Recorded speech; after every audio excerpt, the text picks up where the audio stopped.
Hello, everyone. Welcome to Lorelines. We are on week, is it 18 or 19? My goodness. Well, anyway, it's part 2 of the Primals, Eikons, and Auspices. Last week we did quite a bit of discussion from Encyclopedia Eosia, Volume 1. We went through Ifrit all the way down through Thornton, I believe, and I just wanted to welcome everyone. Thank you for being patient. We are 4 minutes a little bit late here today, and but the upside is we have the full cast, so very excited to welcome everyone here this week, and thank you for joining us. Welcome to Lorelines. Everybody, how you Hey been? guys, did you know that the critically acclaimed MMORPG Final Fantasy XIV has a free trial and includes the entirety of A Realm Reborn and the award-winning Heavensward expansion up to level 60 with no restrictions or playtime? The memes. That's not quite true because there's a lot of social things that are restricted. But I did not. I did not, even though I knew about the restrictions. That's why it's no restrictions on playtime. That's what he said. You don't have like only 25 hours and then you're out of luck. I figured I'd start off today with a bang. Oh, it's glorious. But you can't whisper tell or join an FC. So I also want to thank everyone in our chat. There are far more entertaining things to be watching on Twitch right now. Roughly around the purview, or not purview, but around the range of like 200,000 people watching. But I just want to say thank you for joining us today. You kind of sneakily referred to something there. I like that. Sludge Prince, remember when 1.0 had a limit on how much XP you could get per day? This is the funniest failures of 1.0 because rested XP has been in place since many years. But they okay, Grandpa. Oh boy. They flipped it on us. God, I don't miss that system at all. I also prefer it now because like we have range dressing. Isn't that much better? It's the same math, but bonus XP is way better than penalized XP. Exactly. See, the XP in 1.0 didn't weird me out too much just because before I played 1.0, I played some Korean MMOs that have I think we need another Meowth counter. Limits. Yeah, we need another Meowth counter. Can we talk about bump that up to 2? Can we talk about how you had to level your shield block separately? And you had to actually hold the thing up. What was it? Skyrim? Jesus. Yeah. It's Morrowind. Bring on the Skyrim memes. Oh, how about the pucks doing their backflip, 100 to 0ing you? I mean, let's be honest. The game does start with us riding in a carriage, so at least if you start in Gridania. I literally thought I was going to wake up and I was going to be in Skyrim. It's like, welcome to Final Fantasy XIV Skyrim. Yeah, you warriors are great. Empire was nice and lazy until you came along. The opening opens with Fuzzro Da and then just shows it. Now I really wish I was more musically inclined so that I could make a Skyrim Final Fantasy Repedro mashup. You know, you should do it anyway, precisely because you're not musically inclined. That's the best reason to do it. Do it. Tap me and we'll make it happen. At any rate, let us take a moment and be thankful for all of the quality of life upgrades that they have put into place and the love that they've put into the game to try and make it more enjoyable and more appealing. Definitely. Is that throwing shade at Blizzard? Would I do that? Amy always working Yes. with boosts and drops. And on so would people. I. Frankly, I don't know enough about Blizzard's processes to really speak to it. It's not my area of expertise. I just know people are complaining about stuff, so, you know. Oh, it's fine. Oh, it's a day ending in Y then. So how about those primals? Yeah. Yes. So what did we talk about last week? Because I was here, but I don't remember any of it. We talk about Primals, Cobran. Oh, I know that, but like, how far did we get? We got all the way. We did all of A Realm Reborn and some of Heavensward. We didn't do Shiva yet, so I know that she's a part of Realm Reborn as well, kind of. Ravana, we did. Thornton, we did. Because Mark, we did. We actually did Shiva because we wanted to close up Heavensward and. Okay. Yeah. So yeah. Okay. So yeah, we did do Shiva. Yeah, Warring. Yeah, yeah, I'm we did. Yeah, we did Shiva, and so did Hraesvelgr. Don't die. Well, shall I bring up the encyclopedia and throw us over to the other page? I think Warring Triad might be next? Question mark. Did we Yeah, do because Bismarck? We have Phoenix and Bahamut, and then we. Right. Triad. Yeah, Right. I stopped on Bahamut because the Warring Triad is connected to Bahamut, and that would have taken us 4 more. Yeah, if We we're stopped going on to Odin. go over the Warring Triad, then Fal definitely needs to get his butt online. Yeah, we definitely Working stopped on it, Odin. right? I only have 5 fingers on my left hand. Well, you should fix that. I know, right? Robotic arms.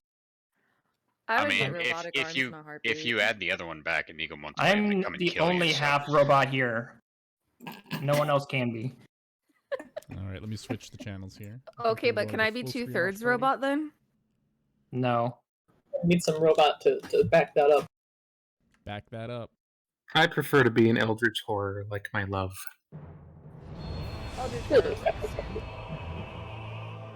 Whatever doesn't give me wrist problems works, honestly.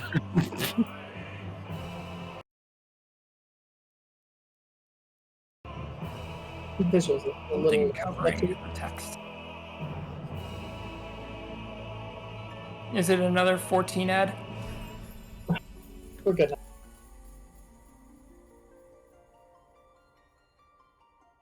Why is... Oh, I know why. Never mind. I was searching for Primal earlier. There we go. You probably hear my game audio. Don't mind me. I'm not No. hearing anything, but The sound of you laughing.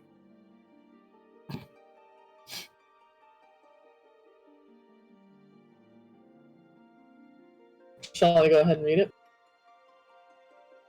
Yeah, go ahead if you can. I know some of it's extremely difficult. There are Oh, many yeah, who never mind. claim to have witnessed the legendary phoenix appearing in the sky following the Battle of Carteneau. Accounts of that time are fragmentary and inconsistent owing to the forgetful haze afflicting survivors of the calamity, but the tale of the mythical bird of rebirth coming to Eorzea's salvation is a persistent one nonetheless. While some might dismiss such memories as a hallucination or wishful thinking, others have pieced them together to form a credible theory. Archon Louisoix's attempt to summon the 12 and halt the fall of Dalamud was interrupted in spectacular fashion when the elder primate Bahamut burst forth from the Red Moon's core. Drawing upon the vast quantities of ether gathered to summon the 12, it was the collective subconscious of Eorzea's people and the prayers for our dying star's survival that likely called the fiery phoenix into being. While there's no solid evidence to support this idea, such an occurrence would be entirely in keeping with the metaphysical logic of primal summoning. That cutscene was great, by the way, for those who haven't seen it. It is. Go look it up on YouTube. It's Yes. fantastic. Also, couldn't help but notice the collective subconscious of Eorzea's people and the prayers for our dying star's survival. Little nod there. not nudge, wink, wink. Precisely. Mhm. Well, There's- let's attempt another summoning. Please. Hey, when are the twins gonna summon that phoenix? No. Hey, I'm not... Listen, I've been waiting so long for this, and to be honest, I don't understand why we get Demi Phoenix without any quest unlock in Shadowbringers. It's cool as heck, but where's the lore? Because the twins at the end of the Coil series have a certain dialogue with a certain character, and certain powers were given related to the books. So, anybody want to take that? Listen, they need to deal with their daddy issues first. I can deal with their daddy issues. Oh my What's I know, coming? I know, like 3 or 4 people can. All right, right here. I can call each of you out, but no. Something that I find interesting regarding Phoenix, because Phoenix is, I mean, how hard are we going on spoilers here? Let's go all in. This is a lore This is a lore podcast, so Okay. All the way. So Louisoix is Phoenix, and he's tempered by Bahamut.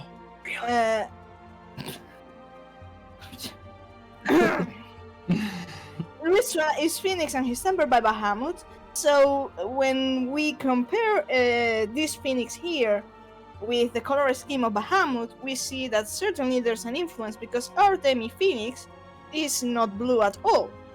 The blue thing is replaced by a orange fire-like thing, but this Phoenix here doesn't. So it is quite interesting that Phoenix is the case of a primal tempered to another primal.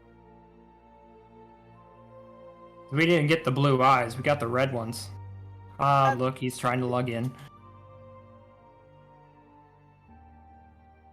You can do it.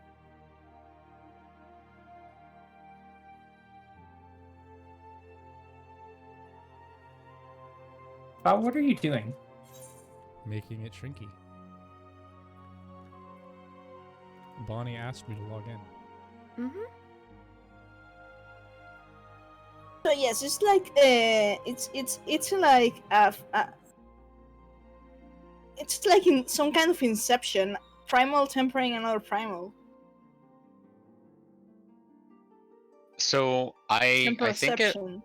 think a lot of it is a lot like what we're seeing now, where the tempering occurs first, and then the tempered summon the primal, because Phoenix did not temper anyone.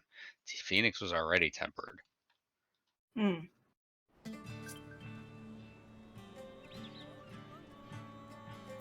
Yeah. I mean, Phoenix kind of. I mean, regarding the reason we get Demi Phoenix, it could mean many things. I mean, like if they want to go with the route of Asem having pulled in a Luis round and Sander and being something like Phoenix, they could do it and it would make sense if they were going to give Phoenix to us.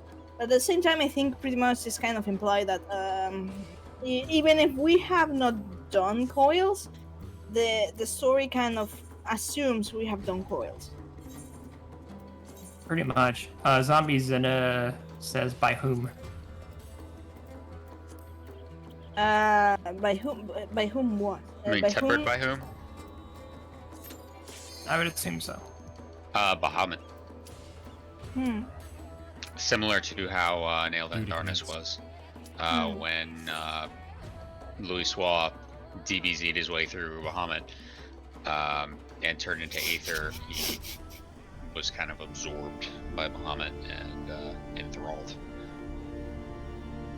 There's also yeah. the consideration that Phoenix is essentially, as far as I can tell, just formed from Louisoix's soul and then the hopes of the people.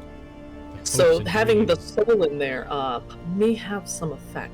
Interestingly, when we speak with Tiamat, I believe in Heavensward, she also says that, yeah, they summoned back his soul. No, it's in the lore book. They summoned back his soul, but it was all twisted and corrupted or whatever. Zombies and Netta. So, to get straight to it, there's a cutscene at the end of this raid that involves the real story of Louisoix. And so, as Cartano is falling, he's the only one left. He ports everyone forward in time, and he thinks it's all over. But there's so much ether in the hopes and dreams of the fallen that he essentially becomes the deific form of the essence of those hopes, and that is fundamentally Phoenix, the primal entity of rebirth.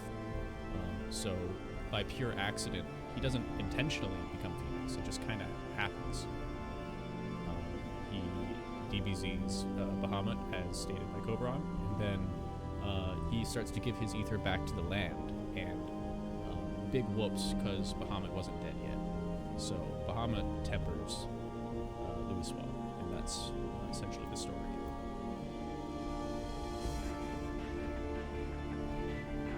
Ta-da! Happy So accident. in a one fell swoop, Phoenix both saves Eorzea from the hope, born from the hopes and prayers of all the people that live in the place, and also revitalize the land. You need to work on that cough. Yeah. I'm wondering actually why I'm not dead yet. We'll fix that.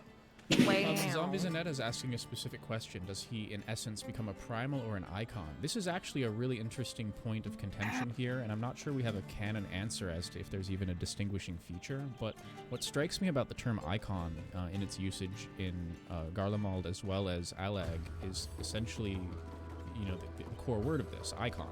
So this brings to mind, like, some sort of innate entity, some sort of almost platonic ideal form, which is curious. In the Eden raids, when we're summoning various things in current content, it's like channeling the color of the ether, the element, almost innately imbues like some sort of bestial or otherwise aspect. So this whole icon thing reminds me of this concept I have in mind that I keep mentioning of maybe there's a crystal bank somewhere where these concepts are stored. So worth considering or mentioning that term ICON, icon, is also used to refer to representations of like religious artifacts. For example, the Eden raids have iconoclasm, which is destroying religious symbolism. Correct. I also want to add that, to that, actually, when they are referring to an icon, they are referring specifically to primals or summonings who are summoned as gods, not those that are summoned as equals. Even though they don't really make a distinction between them in Garlemald, I feel like that's really a distinction that should be made, and where that kind of nomenclature would fall. Yeah, I think we kind of think of an elder primal, you know, a big one, when we say an icon. But the Guardians use it for pretty much every primal. Phoenix, at least, I think it's more similar to Shiva and others in this fancy than others, because I think it's Luisua's soul still in there, right? Yes. So it's kind of incarnate summoning. Yes, it's absolutely. So I was talking about classes of primals last week, the class 1s, 2s, and 3s, and this would be class 2, which would basically be primals that are possessions of people. So either Luisua or Shiva or Thordan, where they are summoned into an already existing vessel or a soul and don't temper.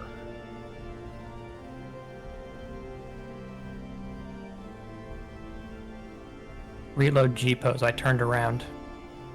You don't have to stare at my backside forever. I guess Aw. they could.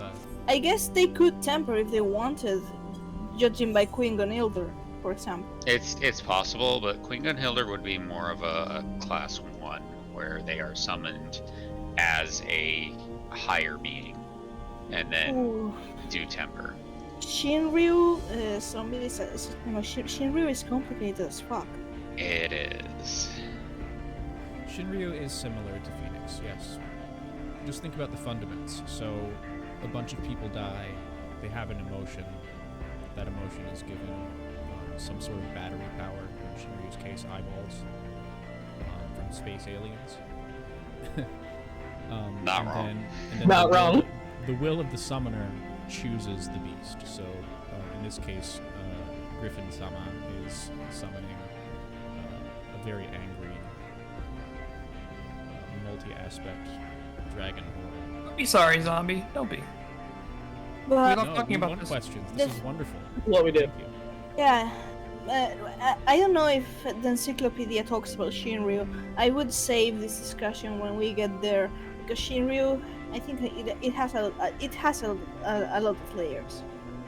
It does.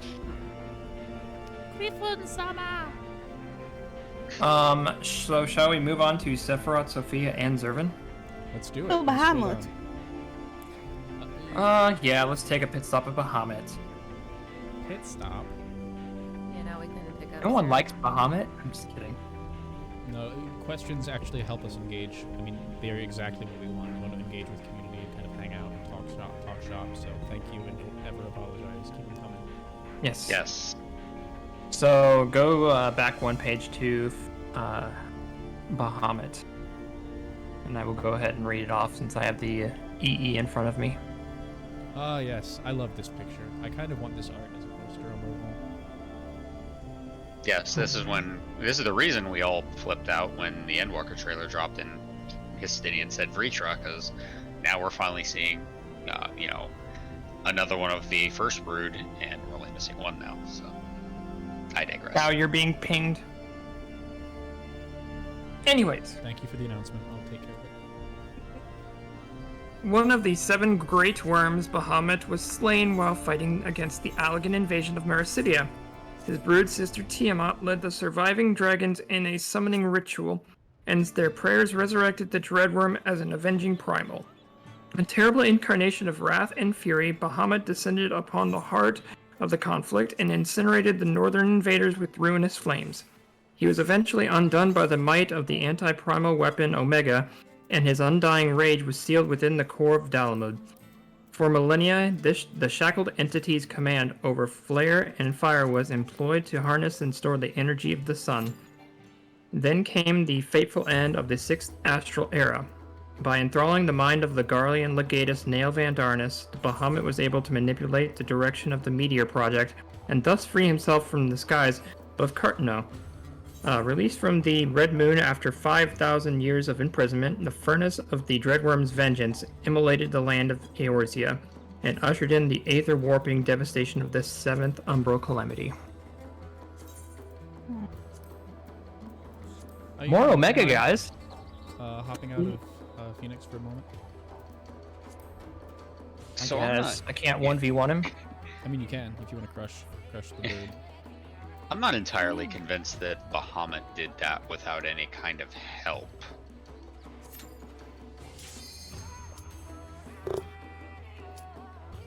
Ooh, do I get to sing the song too? Sure. No, don't make me. Did My what voice breaks specifically every are you minute or talking so. about? My voice breaks every minute or so thanks to my device, so. Like just robot problems. Yeah, hashtag just robot problems. So, on Bahamut, I remember in A Realm Reborn, everybody was telling me that we were going to end up fighting Bahamut, and I'm like, what are you talking about? I had no conception that they would use primes as a mini kind of entity that we have to fight. I was like, what? How do you think we're going to fight this thing? Have you seen the trailer? Like, guys. It's like saying I'm gonna fight the moon. I don't know, for like, if there are any Warcraft people, it's like having like 50 Deathwings stacked on each other, size-wise. This thing is a planet-busting 5,000 years of pure anger. It's a Titan in Warcraft terms. Yeah, it's Sargeras, a Titan. It's basically. a Titan tier boss that would have absolutely destroyed the whole planet had it not been for the events that actually occurred, but... Farewell, Bahamut. The only thing the Star can be grateful for is that Eorzea is like the United States in movies. Everything happens there. True. Yeah. Guys, Fighting look, I put a cutscene Bahamut up. wasn't. I'm so happy. Fighting Bahamut wasn't that weird of a concept to me, just because I come from FF11 and all of the avatars are Shiva Prime, Ifrit Prime, etc.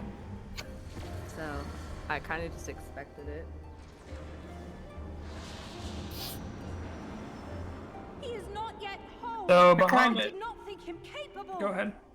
I figured when I started playing, like after looking at the cinematic, like that this dragon is something we're going to fight one day. I kind of envisioned it in the same way that you see like Illidan or Arthas in a World of Warcraft. They're like, he's the big bad in this part of the game, this initial part of the game.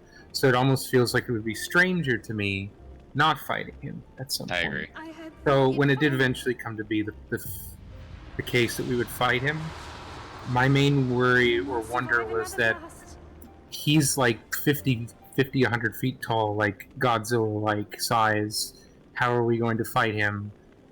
Is it going to be like when we fought Twintania on his claw? Is he going to be that big? Or is he going to be like, like he is here? Is he going to be more our size? And then it turned out that we're fighting him in essentially his own, I guess, little pocket realm of existence, possibly inside of his own aether, his own mind. Sure. So he's scaled down to meet us, essentially. One thing I found interesting with Bahamut is the fact that, as far as we know, he is the only primal that has a heart, kind of. That's a tangible heart. So it actually looks like a crystal, if you ask me. So it is a straight up crystal in the final cutscenes, which is why I think there's a misconception, thankfully rare misconception, that the Zodiac crystal cutscene at the end of 2.0 is Bahamut's heart and not Zodiac. Yes, some people actually think that. That is a strange misconception that I've never heard of. Thankfully uncommon, she says, I think. Yes. It exists, but it's uncommon. It should not exist.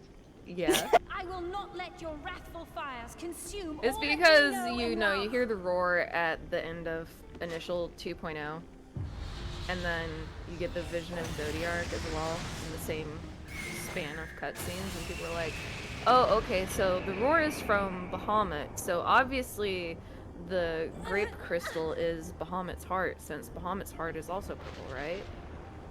So, like, I see kind of how they get there. They can see the logic, yeah. But it's a big misconception. Yes. I'm sorry, I just what? Yeah, I'm still wrapping my head around that too. Let me join my strength to yours. Hey guys, it's Twincast. Yeah. Speaking of purple crystal, you can actually kind of see them below the platform that we're on in here. In this moment, our purpose has become one. So, as far as Bahamut goes, I think Bahamut's kind of an interesting case because it's absolutely a class 1 primal that can temper, but at the same time, it was summoned not as a god but as an equal. So it wasn't a primal that was summoned out of want for salvation, but the mourning of a lost love. Would you look at that? The twins, yeah. A Yang thing going on there.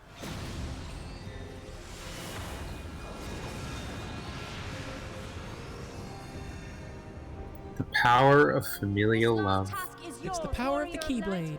You must destroy Get out. No. I was going to say it's the combination pretty much of the power of the twins, and the twins is a symbol that lately has been interesting to say the least. So I've been sorry. Yeah. No, I'm just eyeing this thing like it's Luisua with the twins, and yeah, I have thoughts, but I don't I don't usually voice them because yeah, I'm not going to perhaps it's even a stretch. Well, I've been doing a lot of research recently and looking into themes and the beliefs and philosophy of yin and yang. And the twins are definitely intended to be that kind of thing. Their personalities are very different. We have a boy and a girl, but together they make a good, solid fighting unit. Their differences strengthen them more than than if they were the same. By the way, for if those of you who can't hear it, just imagine answers playing in the background while facing Bahamut. It's That's actually a good question. Is there any game audio at all? There was when I checked earlier.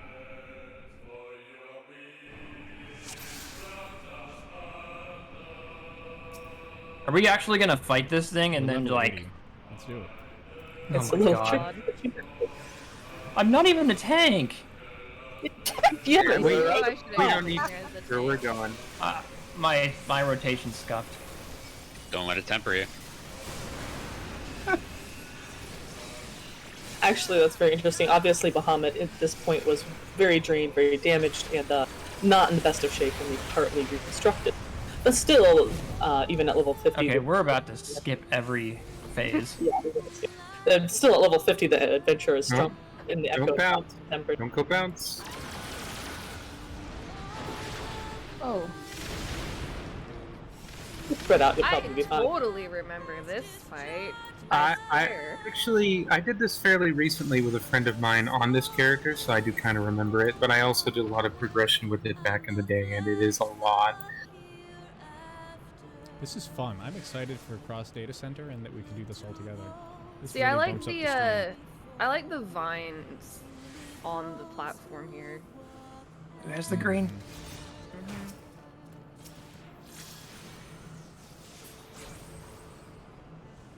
So, The vi- Sludge said the they never got to see this vines- before. The Yep. vines kind of look like more like a neural connection sort of thing. Like, you know, like they Brainstem? spread like vines. But... It makes me wonder if we're going to see that again in the context of, for example, Fandaniel's towers. I was gonna say that those vines, the shape kind of reminds me of the blue light in those towers. That Exactly. Yes, exactly. a good spot. Yeah, I can see that. Who gets the green? Who gets the green? Who gets the green? I forgot that if you skip all the mechanics, it takes so long for it to come back. Yeah, Yeah. it's going to be a few Very minutes. dramatic fight. It's a small break as a reward. Oh, I get the red. Hey, foul, hey, foul. Hey, Bonnie, look at the color green of that platform. Goodbye, Bon. That was fun. Do it again. You killed Bon. Did you get bonked into the wall? You. F. You're welcome. Look at the platform. The heck? For those that don't know, I am... You don't want me being the healer.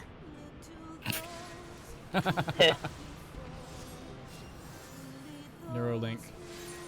I don't know if we need it. Who wants to be the, exactly. Who wants to be the I was- test dummy? We're not there yet. Yeah. I was saying those things remind me like neuron connection, and that I actually forgot that the debuff buff is called the Neuralink. Yeah. Who wants to be the test dummy? I'll be What? the test dummy. We're gonna not do Neuralink and see if it kills a little lady on somebody. We better dump Noxec then. Is it possible to solo Binding Coil 11 Phoenix? Absolutely. Yeah, I did it on Dark Knight. There's only Yeah, like one maybe patient. there's only like one or two turns of coil that are hard, if not impossible to solo. I think Nail is probably the only one really. It's like a big pain in the butt. But Nail- the second boss of final coils is a bit of a pain too. Yeah. Neil is impractical with fewer than 3 in my experience. Try to I mean, diamond. You can do it with 2, but you need fast DPS. You have to know what you're because doing, basically. You've got to skip There it that is. hot cold phase There you go. after Heaven's Fall. Flare dampening is the effect. Get rid of that shield. Damage taken by Definitely. Bahamut's Terra Flares reduced. Fine, I'll get rid of my shield. Terraflare. Terraflare sounds scary, but then you get to Final Fantasy 13 too, and when you see the final boss casting Exaflare, you're like, oh. Oh, Aquamore! Let's do I it, don't guys. know. Let's do it. Terra Flare seems perfectly grounded to me. The fun allowed. Sorry about that. It goes behind. Cue applause. I wanted to see people die. Sludge is very impressed. You'll get your opportunity, don't worry. Can always die later. To Everyone Fandaniel. died but myself. It is the fun raid series. It's a lot more practical to sit down with a few friends and just run through them now that it's heavily oversynced. Obviously, the Yeah. stat will affect that a little, but being level 50, I doubt it's going to affect it that much. Yeah. It's like, the background and the ground is interesting in this part because the background is simple, but it's this red thing, and the ground is this coily thing. No pun intended. A Neuralink blackish stuff. It And then kind there's of the reminds me. crystals below us. Kind of reminds me of how Amorod was in the dungeon, and how there's something weird about that. Hey, did maybe you see that orange, the sun in the background just there before it phased out? Yeah. That was Yeah, and when very you- awesome symbol, like a circle and then a dot in the middle. Also, thank you, Kuma. Nice to have you. Yeah, and when you first come in, there's a shot of what looks like the sun too, and I'm just like, People try and tell me they Hmm. haven't been following this since 2.0, and I just laugh and laugh and laugh. Yeah, even if they didn't have every detail down, I think they had a really good idea of what they wanted to do. This Initially. symbolism is the general idea, and you just start throwing the themes in there. Exactly. And then they turn into a nice chunky soup. Bahamut was called the dawn worm, yes. The dawn worm, yes. Probably So- why he woke up at the start of the seventh, the dawn of the seventh astral era. No, I'm kidding. I also forgot my words. That's cool. It's all poetic. With this last coil disabled, there shall be naught left to bind Bahamut. I do like that we've kind of cycled through the colors through the times of day. With Shadowbringers being night, of course, and have come back to dawn. Endbringers, that'll be or Endwalker, that'll be fun. Yeah, for That is people on really Crystal, cool. I am always down to run stuff when I can find the time. I haven't done these raids in a while, so it'd be fun to do it again. Absolutely. Oh, we'll be able to do Endwalker stuff together too. yeah, I'm super duper excited for all that. I'm so happy about data center travel. Same. I'm just entranced by this. We'll move on shortly. Hope you In enjoy it as particular well. blue. Is that like his soul going away? I think he's dissipating. Yeah, it's dissipating. His aether is returning to the land. And then orange, and then boom, and hello, purple heart. If you told me this is what Not at all. this is what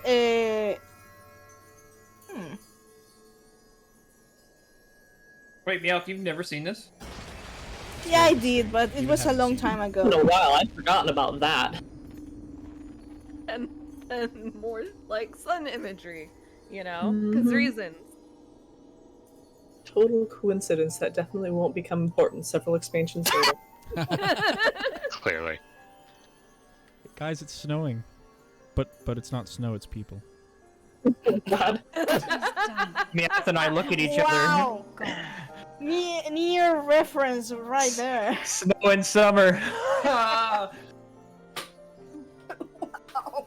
You know, I've had snow in summer before. It's fantastic. Did you breathe some of it in? Yes, I did. No wonder you're a monster. It was actually called cocaine. It's not so. No. But from all I have gleaned, This it just seemed in, a cocaine is distinct people. possibility. The scene people describe of the battle of Okay, Cosmo should we was go one back of to Primals? unimaginable We're going back to devastation. Primals. And 'tis through the combined prayers Next on the of roster, Despot Sephiroth. and an abundant Sephiroth, source of Zervin, evil, and the Sophia. Primals are born. Sephiroth the Put Fiend. 2 and 2 together. Are you in game or yeah, you're in game, so I can. Does anyone else want to read from it, or does anyone else have it pulled up? 'Twas this revelation that made you wary. of I my do not. fear That in my obsession, I would fall under his No, primal because sway. I don't want to Is get that why you ranch dressing decided to on my join us? To pull encyclopedia. me back? Put your Goulus away. Pray forgive me, sister. I wished only to protect you. No. Don't dump. Yet I see Just now don't dump that your I ranch need dressing on your guidance, encyclopedia, and you'll be fine. There will always be time for ranch dressing with Hades May there. I ask you a question? What do you now intend to do with Moving the on. truth you have uncovered? Sephiroth, the guy who skipped leg day, went straight to. That's implying that arm day can give you extra arms. Arm day every day. Sephiroth was summoned by a race of tree-like beings native to the continent of Mericidia. Believed to be ants? the world's first tree ascended to divinity, he is said to command the wellspring of life. Allegan records substantiate this claim, attributing the icon with the ability to induce spontaneous growth in living organisms throughout the manipulation of ambient etheric energy. Sephiroth often enlarged his own form to his colossal size to wreak devastation upon his enemies, earning him the title of the Fiend from the battered armies of Allag. So, yes, he juiced himself. And then they Yeah. turned him in. Then they juiced him and turned him into a battery. Indeed. I find Oh. that glowing core-like thing in the middle of his chest to be very interesting. I doubt we'll ever get lore on that, but I find it a little suspicious. Yeah, it's interesting.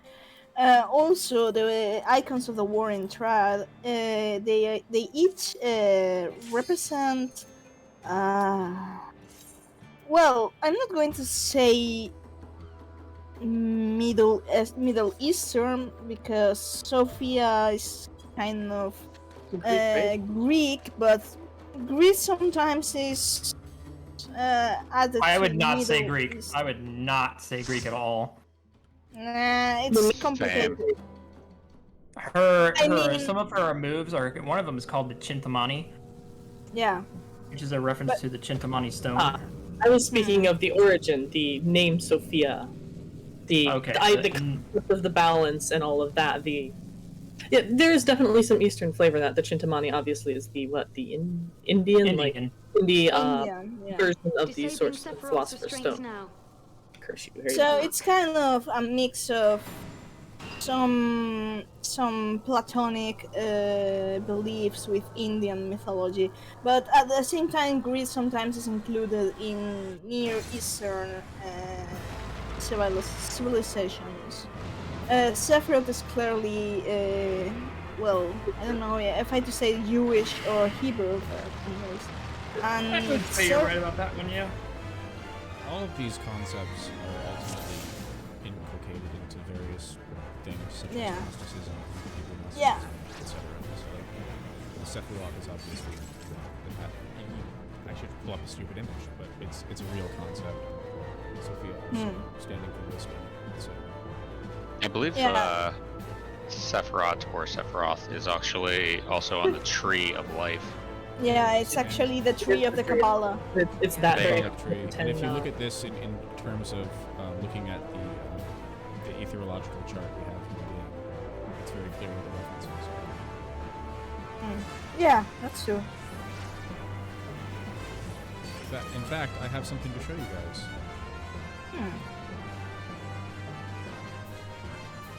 Did it have to do with autoing the boss? Oh, feel free. So, He'll still kill you.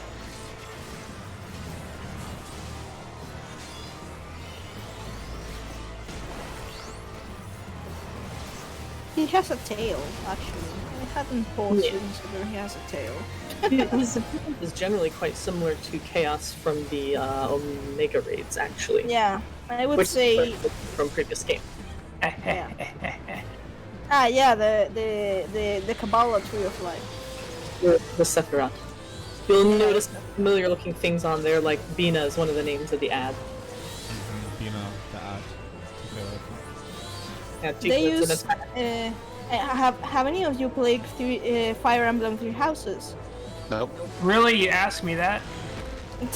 I was asking for the rest. The names that are the words that the magical ring that appears whenever a character casts magic or when Sophis uses magic. Hit me. Those are names of the Sephiroth. Interesting. So yeah, it's kind of soft horror. What I think I knew what that meant. I read it somewhere. The light of something, but I don't recall what. I mean, it makes sense since for that attack, a bunch of light gets channeled into the crystal / art in a fashion. You guys ever look at the game without UI? Oh, yeah. Sometimes. If you hit the on keyboard, I believe it's what You number. got enough taker.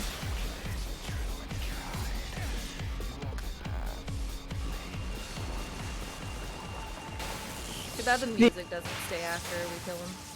But this arena is really interesting to look around too. Yep. He disappears pretty green. Well, Yes, as you can probably see, his attacks are earth and water specifically, which is why he's a primal growth at the association. The Dwarven triad actually splits all 6 elements up between themselves, 2 for each. Is this Yeah, protein two- drink down there? Look how much life stream. yeah, it's This is true. the protein drink. He's doing the do. And if you look to the north, you can see huge freaking drains in the background too. Oh, whoops. Huge freaking drink. By the way, you can fall. Going swimming. Yeah, I went swimming. There they I are. forgot the barrier doesn't come back. Oh, the big pipes. So this Yeah. is inside the mothership still. Mm-hmm. I think it's huge. Platform we're on is still Allegan.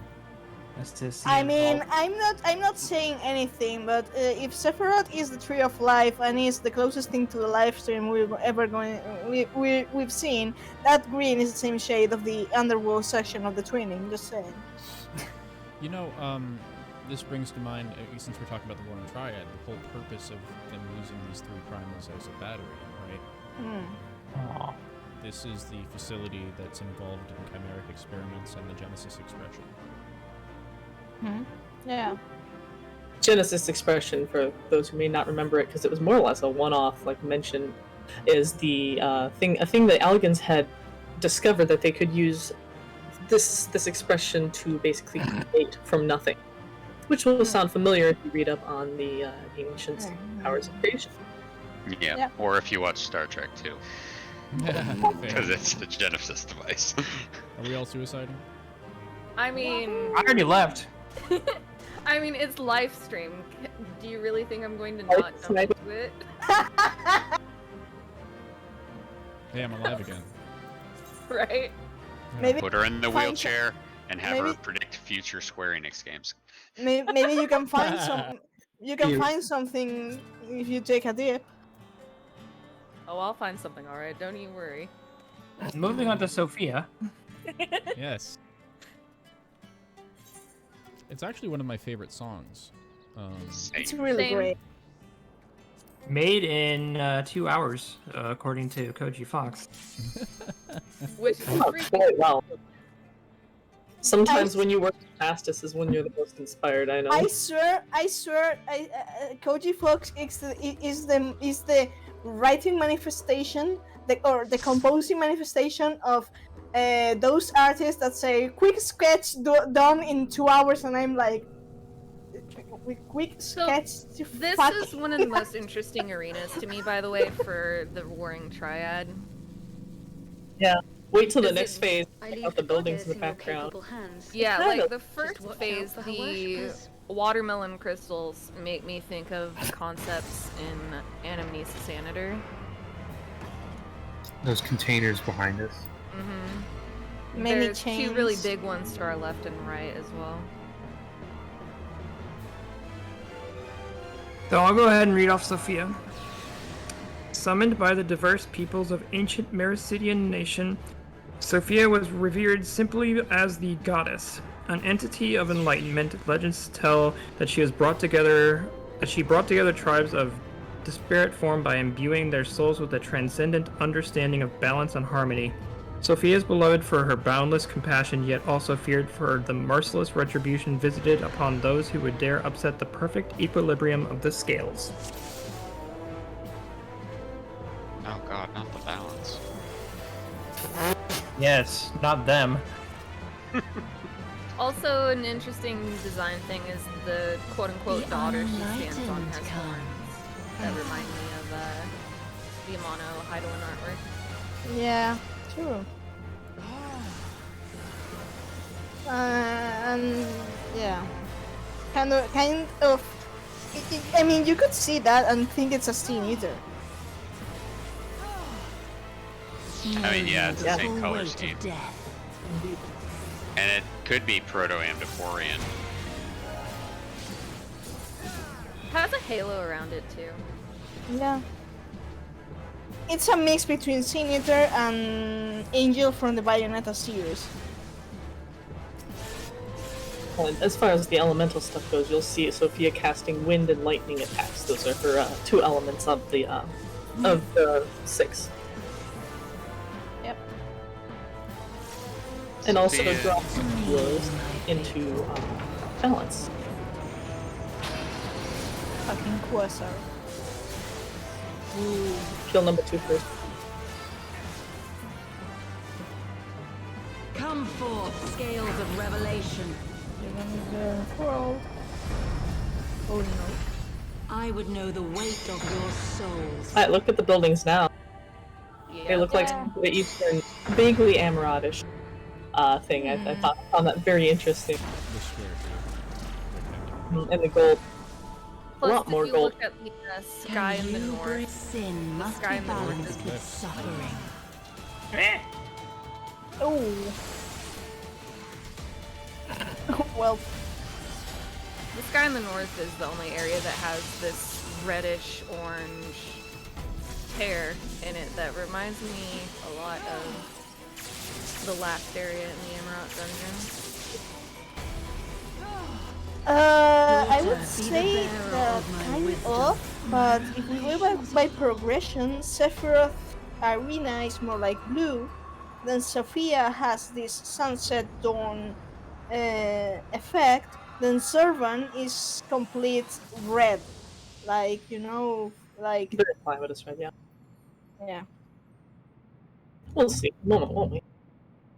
But yeah, there's something that evokes that sense of sunset, dawn. I don't know in this case. But yeah. I might say that since Mare City was in the south and that's in the north, that could be the approaching Allegan armies, and that's a fire or the land burning as the armies approach from the north. Could be, yes. They definitely like to do the thing where it can mean multiple things. Actually, that reminds me. I wanted to Yeah. talk about the lyrics. I'm not going to recount the lyrics here. Maybe we want to pull up the picture. The general gist of the lyrics in the Sophia fight is that it's talking about a. topical. What was that? But Foul? please You continue. broke up. No, I said I can absolutely pull the lyrics up. It's Oh, yeah, if you totally want. topical. Yeah, because basically they're talking about a woman whose husband died fighting the Allegans. Basically, a Mericidian woman, husband died. She's in her grief. She's become cruel and abusive to her daughter, and the daughter basically prays to Sophia's like, "What do I do? How do I stop this?" And Sophia's like, "Yeah, kill your mom. Also, now you're a murderer, so kill yourself." Long story short. But this is absolutely, in my personal opinion, a manifestation or a sub-theme of the Zodiac Hydaelyn conflict of the Ascians saying, what do we do? We'll do this. Well, now you're also bad, so you've got to go too. It's a microcosm of this macro conflict and battle. At the same time, it evokes the principle that we were spelled in Ilmeg, and it applies to the Primals, the equivalent exchange. Like when Sophia, for example, says sin must be balanced with punishment, so you got to pay for what you get, basically. Precisely. Yeah. And I'm really glad you brought those lyrics up. The kiss of the sunset brings. I think that was at the 2016 Fan Fest when Koji Fox went over that during the lore panel, which unfortunately isn't available on YouTube anymore because that was the one that they charged for. Also, that line, the heart seeketh equilibrium, I just turn and slowly look at Elidibus. Yeah. Mm-hmm. It makes me wonder if Elidibus took any sort of credit from La Brea, like any sort of inspiration from him, and created a few of his own concepts. Possible. I can also connect, unfortunately, so still this broken melody thing with what the Warrior of Light is no doubt going to do to the Ascians, more or less.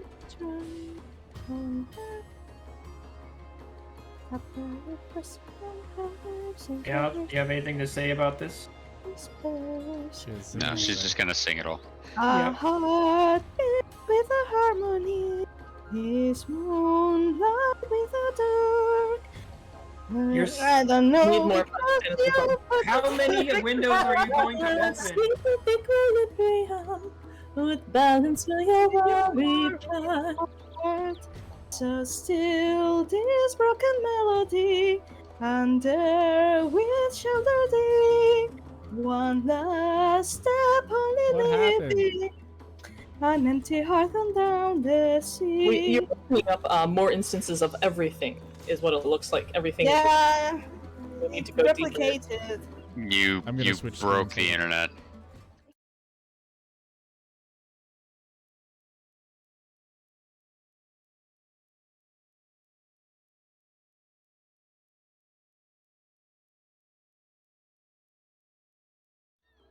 Oh I'm no. gonna have to fist fight the stream now. Sorry.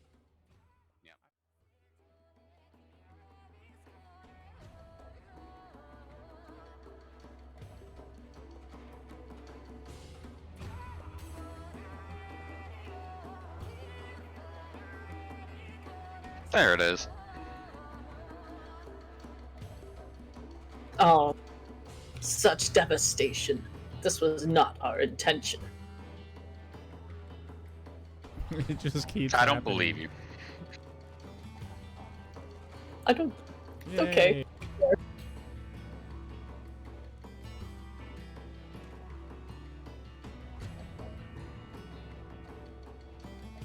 Yeah, it resent out a notification.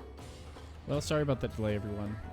I don't know what happened. I tried to close some windows in OBS, and then they said the stream died. I took a look at the website, and it was just blank. That's the official term. So we're back. I guess we should hop into Zervin? Yes. I'll let someone else do this one. Whoever wants. I can do it if you want. Yes, please. Do it. Called forth by a Mericidian race of centaurs, this deity is believed to command the boundless expanse of eternity and thus stand above all other gods in existence. Charged with the punishment of wicked divinities, Zervin is also the embodiment of victory over injustice. The Eikons' nightmarish aspect reflects the terrible inevitability of his triumphs, and records describe the demon striding into battle, girded head to foot in armor, formed of unshifting flame.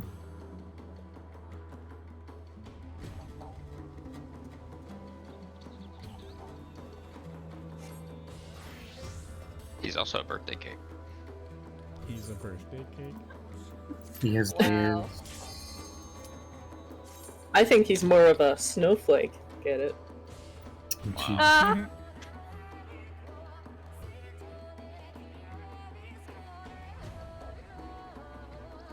This was your Neela mandated pun for the set for the stream.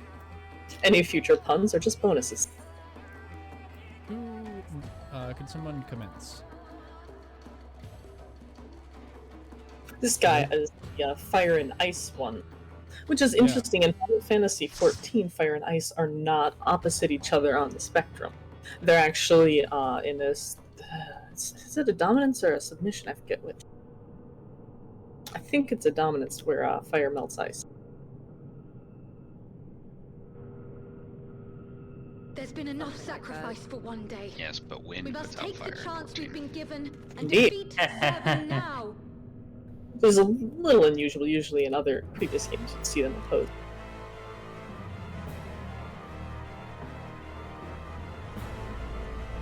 Oh no, we're all dead. Are we? You're on Astro.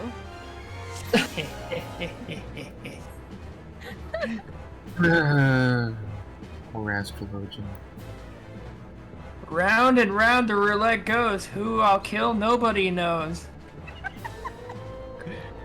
Let's go!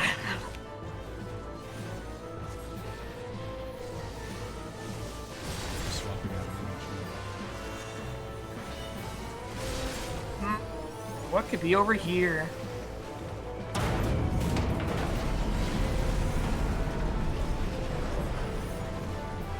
I don't think I'll heal you guys. Ayumi woke up today into this violence. I I always choose violence. It's so fun. So I would just want to say that violence is never the answer, but it is the question, and the answer is always yes.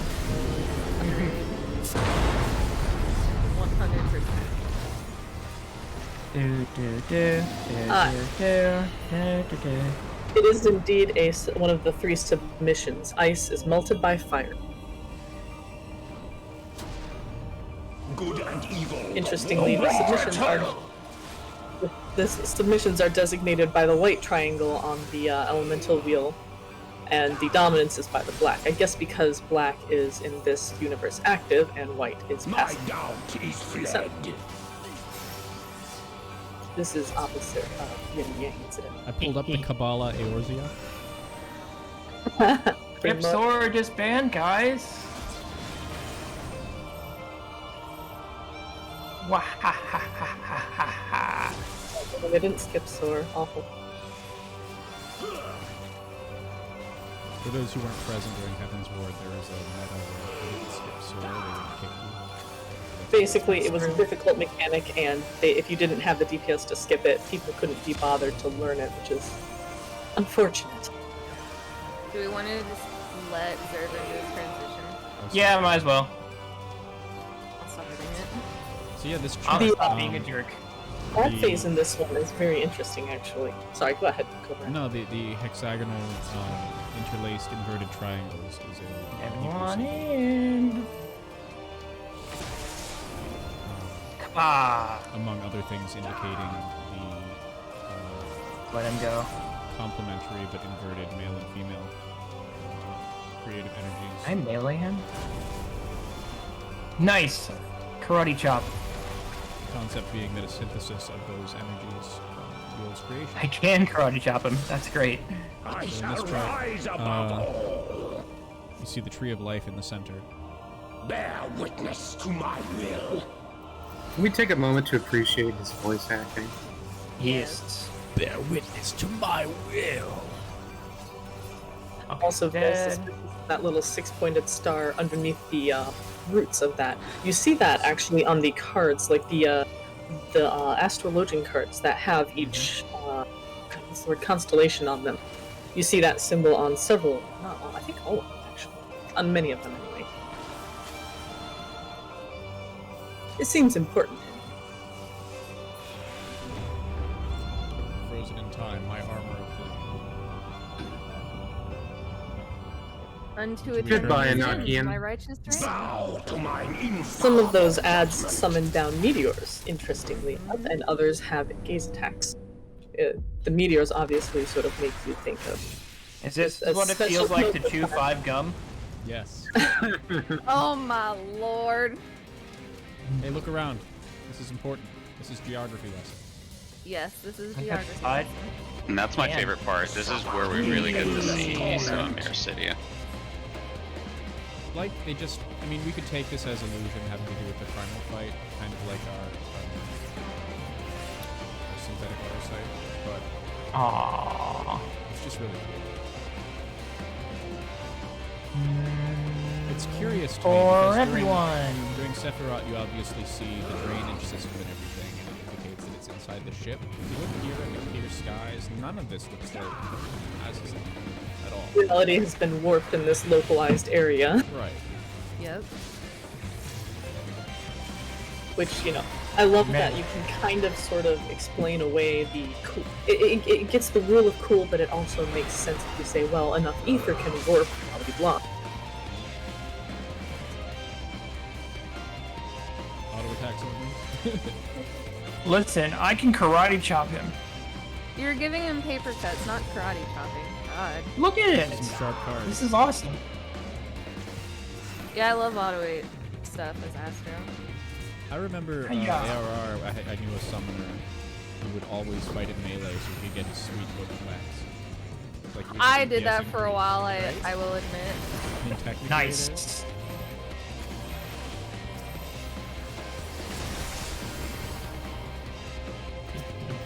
If such is my fate. He's Flemmy in a sexy way, says Slapstick. And that, my friends, is Eorzea's most fucking primal. Sizzle, sizzle. In some ways, Zervin actually looks a little like Can stand out in here. like what's his name? Shinryu. The long tail makes me think of Shinryu, I should say rather. Yeah. So do you think this is Mericidia? Like the It is supposed to be I Mericidia. absolutely think that's Mericidia, yeah. like the ruins of it, pretty much. Even got little bits of like architecture sticking out there. Mm-hmm.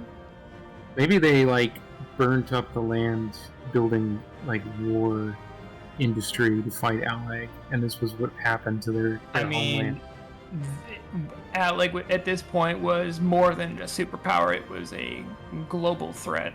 Yeah, global superpower, exactly. They had to give it their all to fight it, and it still wasn't enough. Yeah. Sounds a lot like the final days a little bit. It does. You know, this I always get reminded when you guys say stuff like that about the primal rings, the Allegan rings in oh my god, the Heavensward rings. Like Nidhogg and the Brood made it out, but because there are Allegan rings in the ruins, it's very clear that they literally escaped. Yeah. Like, made it out after Mericidia, and all of the Brood made it, except Tiamat and Bahamut.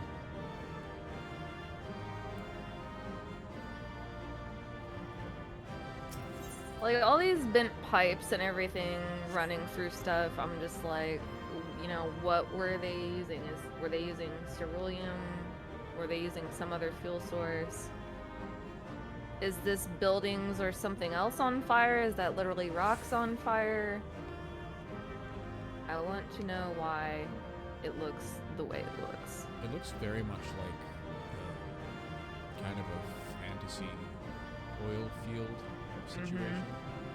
Like with the pipes, no real buildings, Stream's there's no buffering. structures and pillars.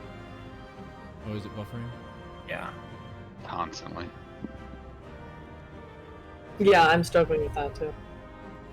Well, we'll hop out and see if I can fix that. Having some issues today. I just assumed it was my internet. Yeah, Well, if it helps same anybody, I here. didn't change anything. This is just our situation. Well, we're also trying something new for the first time, so stuff's bound to break.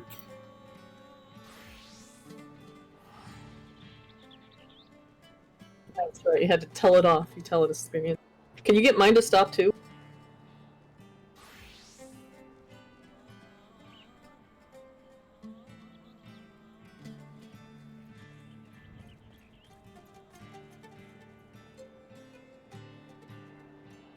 Did that just now happen, by the way? It's been doing it for a couple minutes. But just recently, though. 4 or 5 minutes.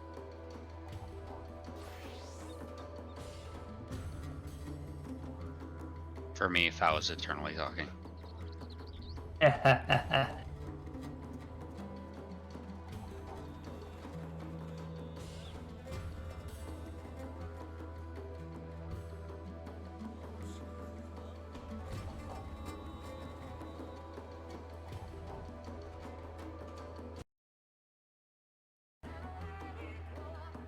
I don't know, guys. I didn't change anything. It just may be on Twitch's end or restream or the like. Yeah, it could easily be Twitch. Are we at least audible, or is it completely messing up? Yeah, that is the question.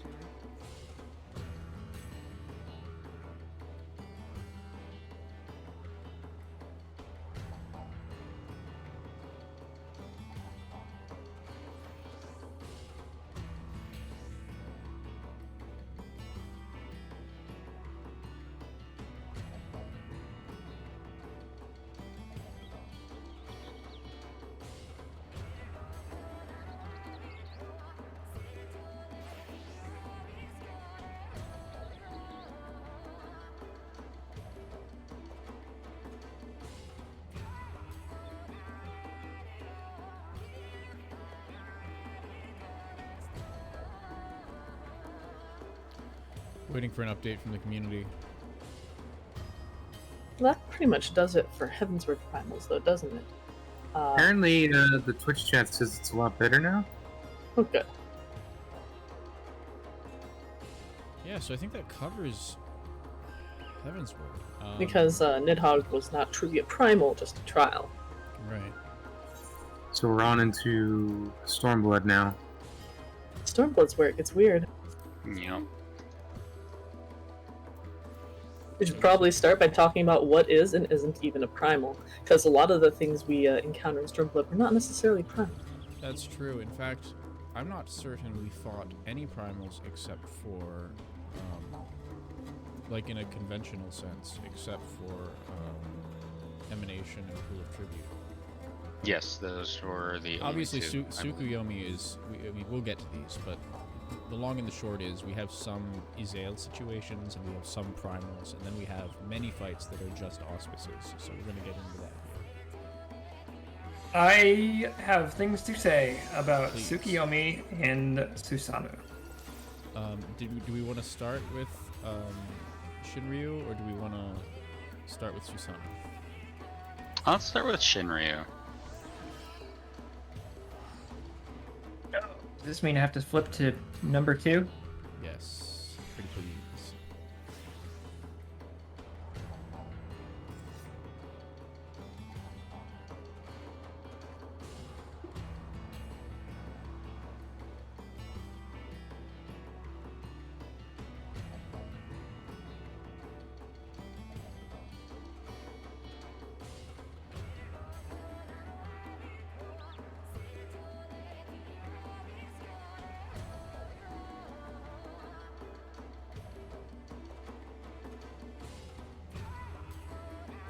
If it helps, Shinryu is not listed in number 2.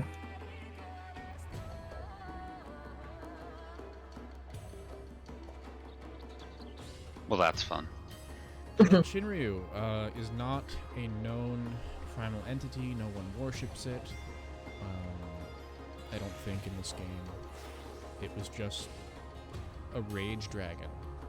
Yeah, as it was put, a being of pure violence. Ilbaird's answer to his people being so lackluster about the freedom of their homeland.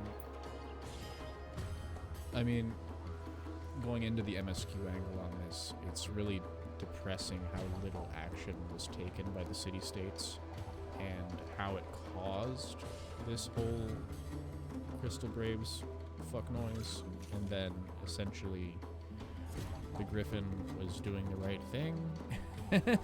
So are you saying that back. ignoring the... Are you saying ignoring the plight of those you might conceivably save is not, is indolence? Yes. It's not wisdom, it is Yeah. indolence. It's not I wisdom. blanked it's on the indolence. quote.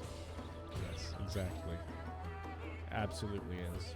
Now, I mean, we know the geopolitical reasons, and we've discussed them in other weeks, like between the Autumn War, the Mad King, the Garlean invasion, like, you know, they just didn't really feel like it.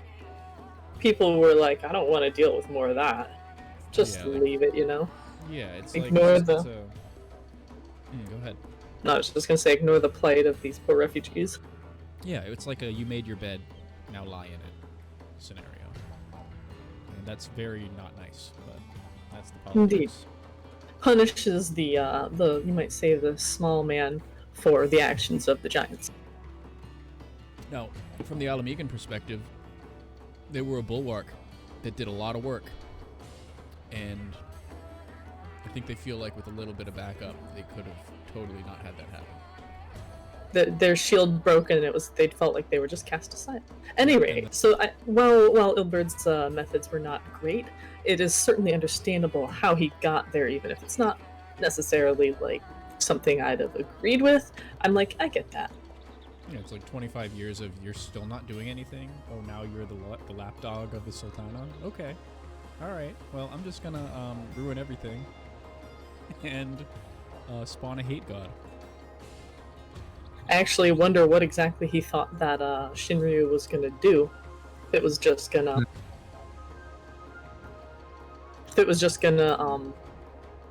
fight the Garleans or what. We didn't really get a chance to see it because I feel like that was right about when Omega woke up, possibly in response to it. Someone remind me. Yeah, something like that. But I think his thought process was probably something along the lines of, it's not my problem, I'm not going to get to see it, I'll be dead. and they don't deserve their homeland or anything else for that matter. So if it's more like Bahamut, all's the better. You probably imagined it to be a little bit like Bahamut and just indiscriminately burning everything. Nah, you took the words out of my mouth. Something like that would finally make them get off their indolent butts and do something, no doubt. They did. Didn't expect it to fly off to the east fighting Omega, I'm sure. Man, they flew a long way. I wonder where exactly Xenos picked it up at. That is a good question. We never get that answer. He just No, we has it. didn't. We know where Omega landed. We don't know where Shinryu landed. I mean, what we can say is that much like... I'm sure you guys have heard me complain about the zoning and the teleporting as a game design feature, but part of that, you have to recognize that the world is actually much, much bigger than our experience of it. If you just go to the maps and kind of look at the pathways between the zones, look close enough and you'll see that's a continental overlay. You are journeying, so it could be anywhere in the region, and it would still be in the region. So I do think it was in Alamigo somewhere, not, say, further north. They just gave us one of the landing spots, essentially. Right. And to be fair, I looked at this the other day. The that giant hole you see in the mountain does not line up directly with the maw itself.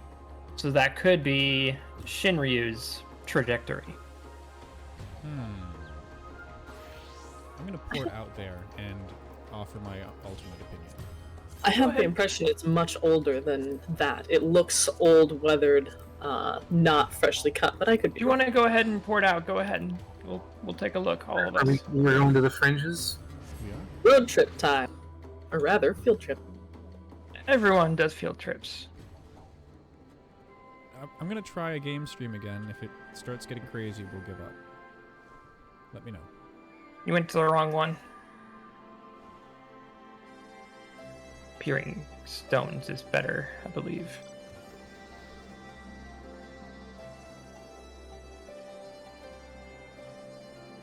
Yeah. Because let's go to the mall.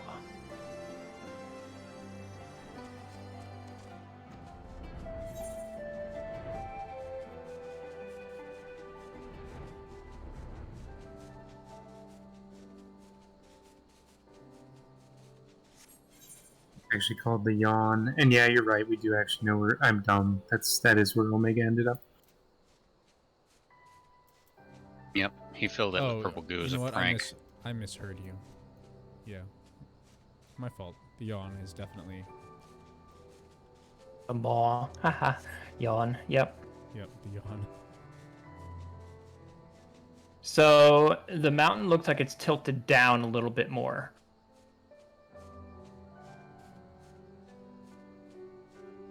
Or, like Neela said, it could be that it is much older. It just looks so precision drilled that it strikes me as being recent. It looks to me like they barely dodged a Death Star blow. For sure. That was the first thing I saw. I was like, oh my god, that's like a Death Star blast. That's actually, I'm actually going to go near it, and we know where they fought, right? So at least the general direction of where they fought. It was in the sky over Belsar's wall, more or less, no? It reminded me a lot of the aftermath of Ultima, actually. Same color light. And they fought, yeah, they did fight over Belsar's wall. He essentially, Shinryu essentially caused the river, or rather a tidal wave, to just come up out of nowhere. I guess it was the Veladina River. I'm guessing that was it too. Yeah, so this, I don't recall the exact cutscene dynamics, but I think they did kind of a last hit against each other, and they kind of ping-ponged in different directions. This is the hole where Deltascape happens and where Omega ended up. I kind of felt like he dug deeper or it dug deeper. But that's the impact crater for sure. That tidal wave was an interesting thing because obviously, I mean, a tidal wave actually going on here would have done things, and things did not happen. So, Dead on. I'm gonna go at the tip. I'm over by the trajectory of it. Going up. Right here. Looking towards I'm seeing that. the buffering again. You're right here.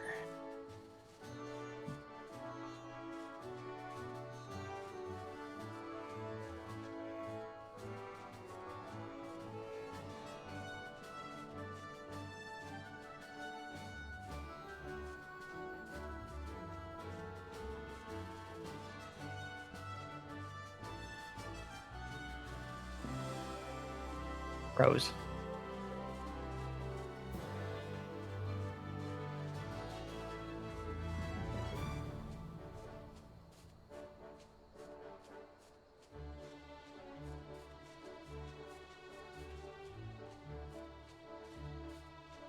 yeah, I just cut the feed for the video. Looks like I can't handle it. Not at all.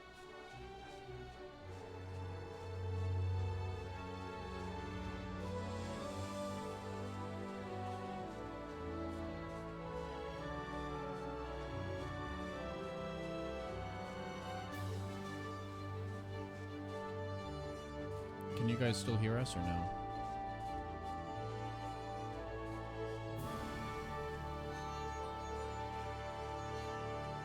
There we go.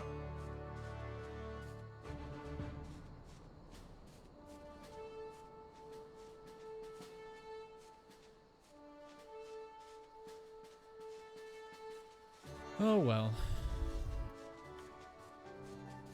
We tried. We did. Could be something worth trying again in the future if we've been able to prepare more. But Yeah, something the like stream is maybe still kind of. it's maybe a little, it's maybe a little bit too beefy to try and play and stream on the same computer.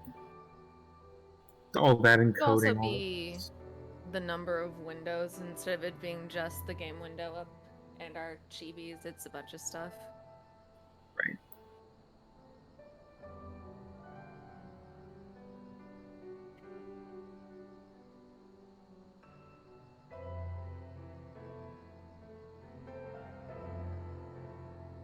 Well, goodness, where were we? Finished off with Zervin, Sophia, and Sephiroth. talking We are about moving Shinryu on to and Alameda. Shinryu, yeah. So that's why we were talking about all this. Yep. I suppose we could,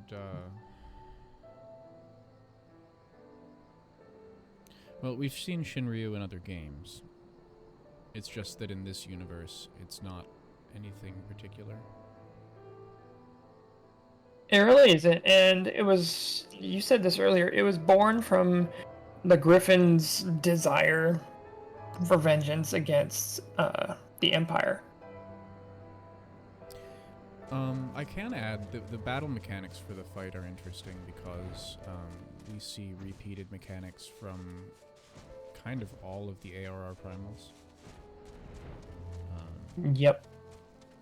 It's almost like the knowledge of what happened very recently in the region fed into battle mechanics and design. So the Rage Dragon being the Bahamut, the Ice, Fire, Earth, Water nonsense being the other Primals.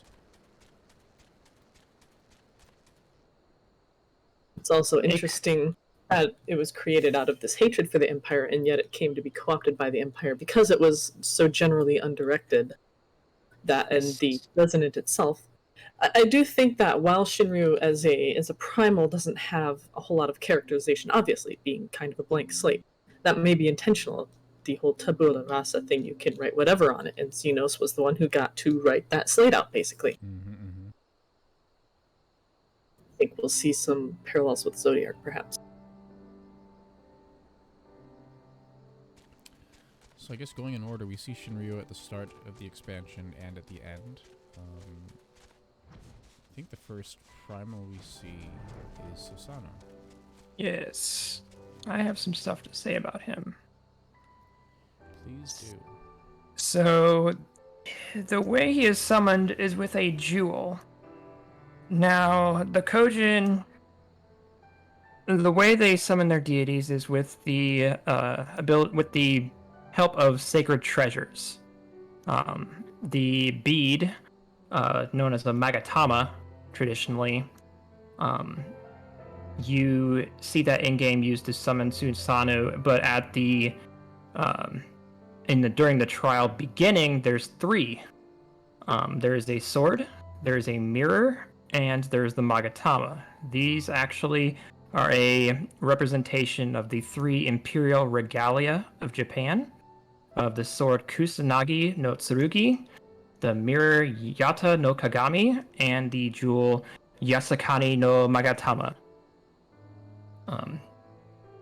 These are usually located in the Ise Grand Shrine in Mie Prefecture in the Imperial Palace in Tokyo. And the 3 palace sanctuaries in Kokyo.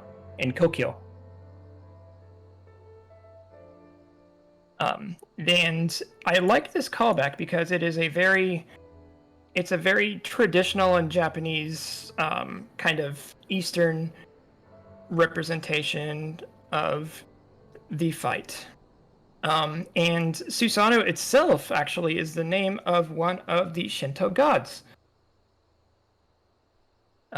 Let me pull him back up.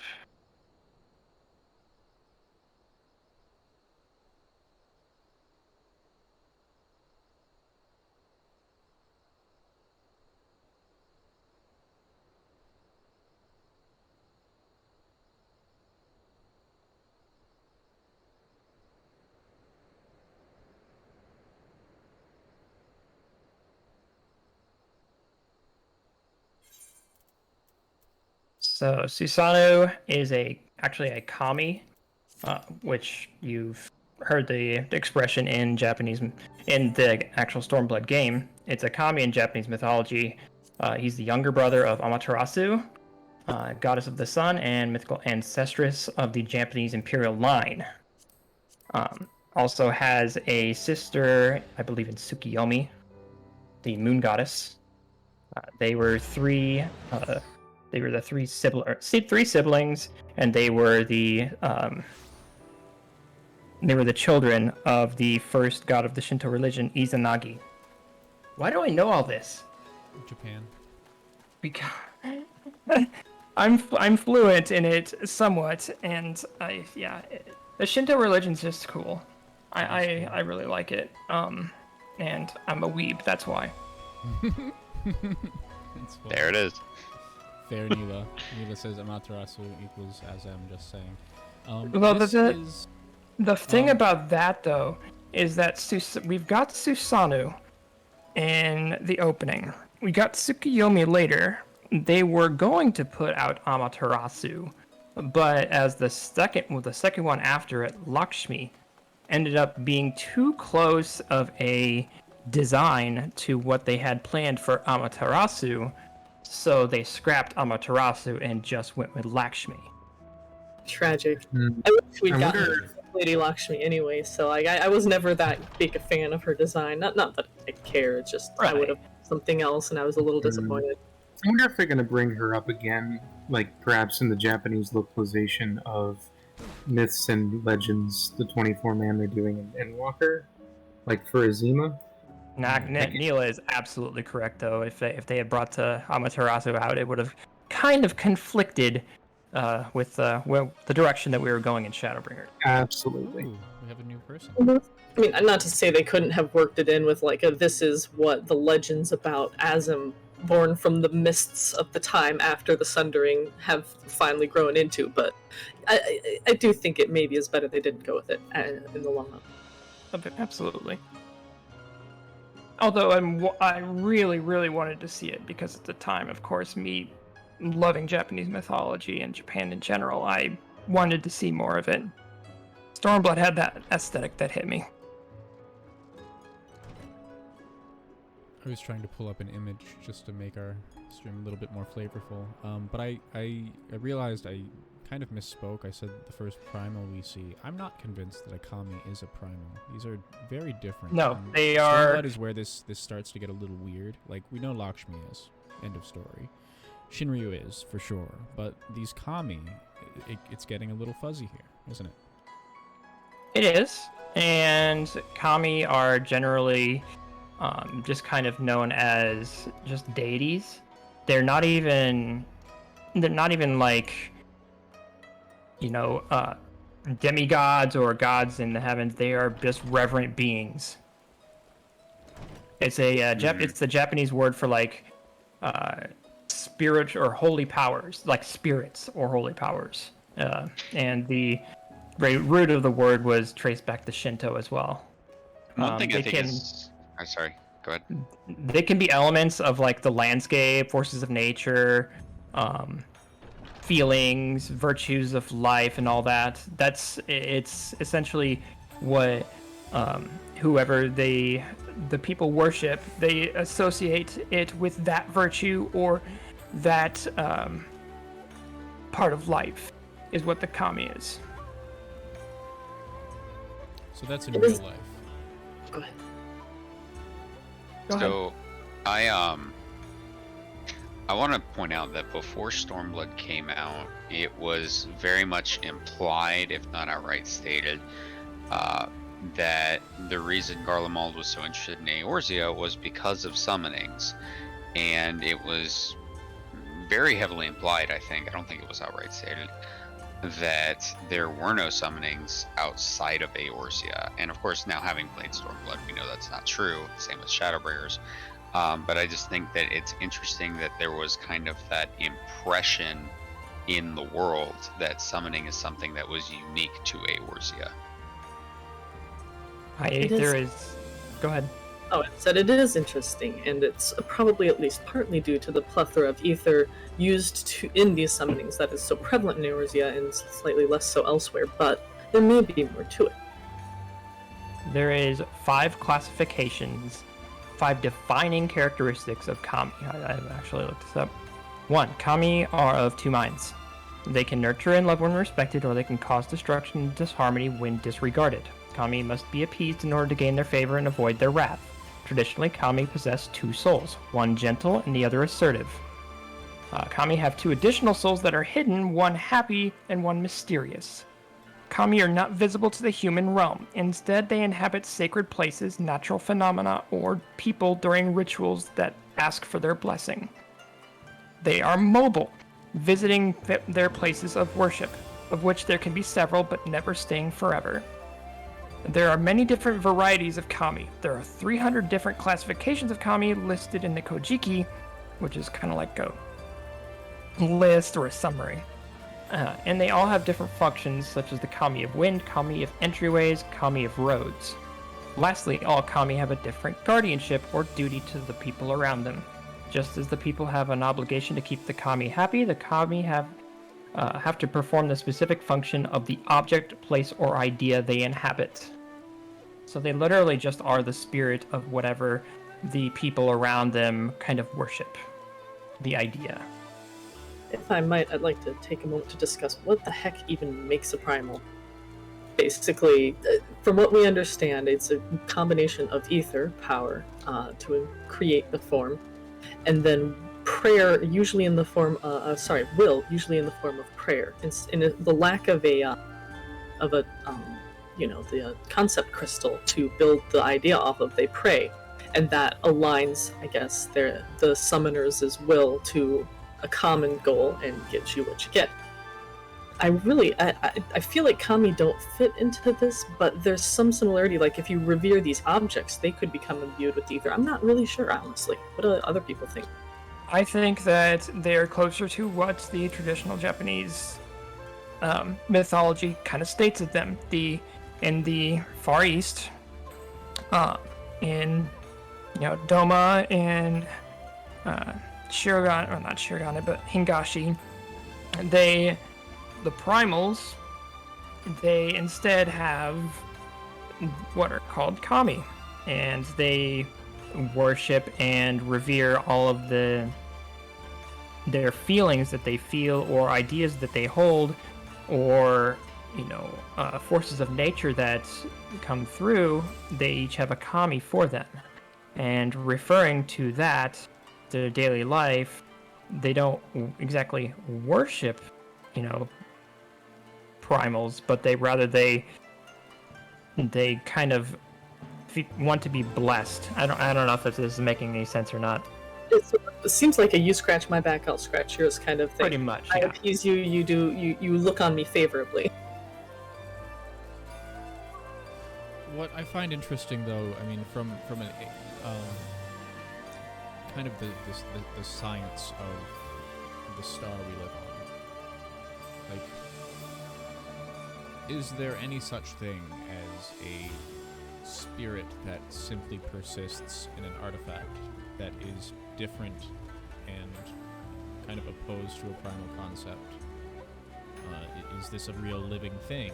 Is this a straight rip from Shinto religion, or can this be integrated into it feels like a primal studies?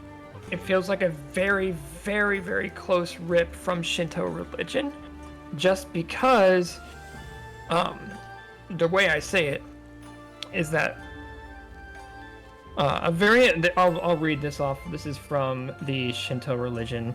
A variant legend recorded that in the Shoki that Izanagi, begetting Amaterasu by holding a bronze mirror in his left hand, Tsukiyomi by holding another mirror in his right hand, and Susanoo by turning his head and looking sideways. Susanoo is also here said to have be banished by Izanagi due to his destructive nature. So using one of those three artifacts, the sword is represented by Susanoo. The Magatama is represented by Amaterasu. The mirror is represented by Tsukiyomi. We see that when Asahi gives Yatsuyu the mirror, and that is the catalyst for her primal summoning. The Kojin use all three to summon Susanoo, the god of storms. Actually, I believe that when we return the Magatama, is it that we found? It simply summons itself. It just manifests. That's my recollection. Correct me if I'm wrong.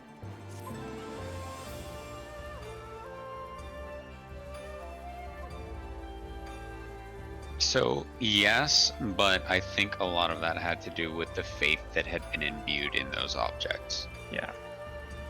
What I'm seeing is that they took the Shinto belief in kami, the in-game deal with primals, and sort of drew a line between them and walked that line. I can see interpretation. A very, very thin line. Yeah, very agreed. Thin line. They kind of found a way to merge them, but in a way where it's like, you can't say, oh no, this is definitely a primal, because this summoning was not typical. So it's definitely... also it's kind of like copy my homework, but don't make it look like I copied my Yeah, that's a good way to put it. Because some parts of that, I was like, this is straight rip from Shinto religion, but other parts were like, kind of, but not quite. There are definite differences from the traditional primal summoning, even in Tsukiyomi's, because it only happened because of this artifact she had. Yes. Or at least it only happened in that fashion and form. But yet, her own life, her own attitude, and bitterness colored that too. So. For those who are in-game with us, 6th Ward of Mist, Plot 15.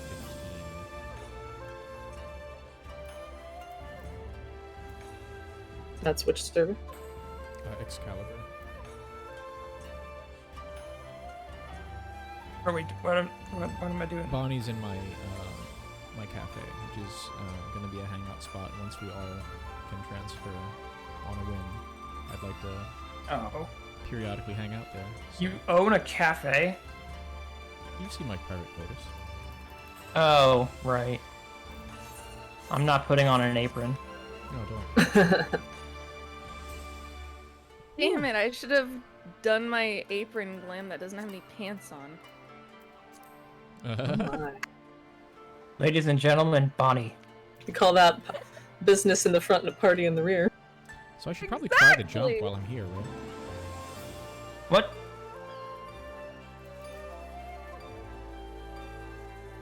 So I'm going to your FC, right? Mm-hmm. Going to your room, right?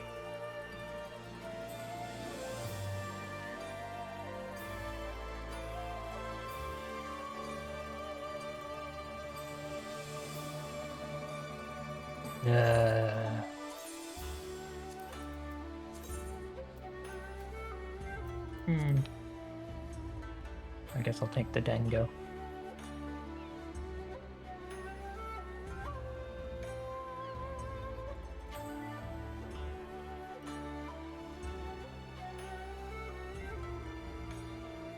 So where were we? Where were we? So, I think we were just trying to sort out the difference between a kami and a primal, and if there even is a difference. I was still on Susano, I think.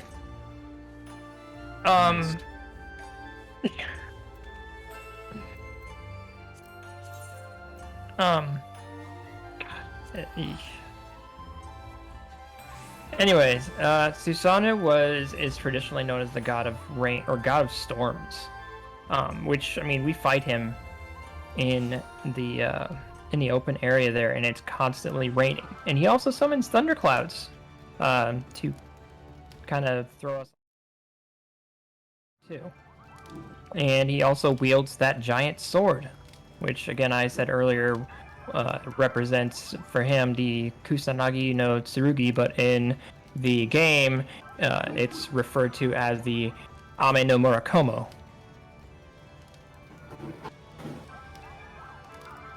Something rain. Yes.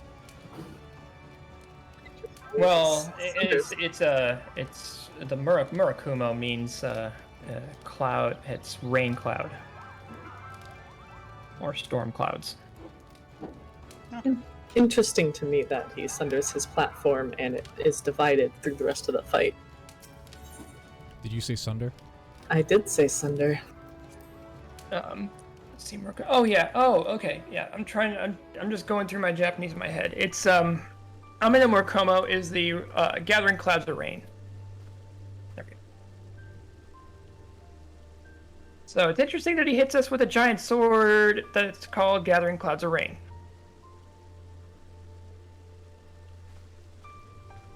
This fight was really fun for me. I also like this music. Very traditional Japanese instruments. It was almost like an enki. For those who know what that is. I think that's one of the moves.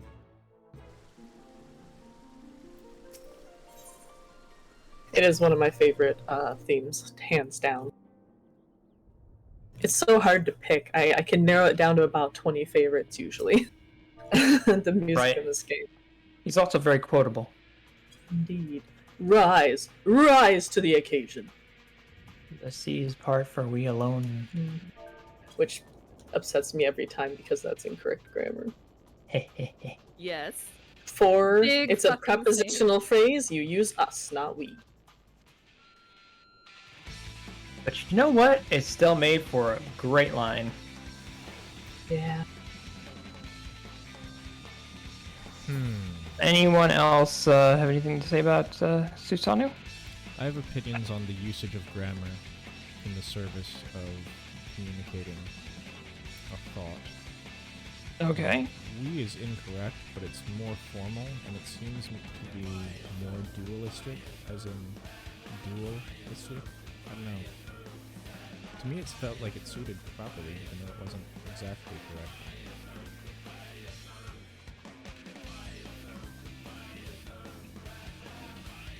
Poetic license, I guess. Poetic license is a thing, but that does not mean it does not pain me every time. That's a cross for me to bear.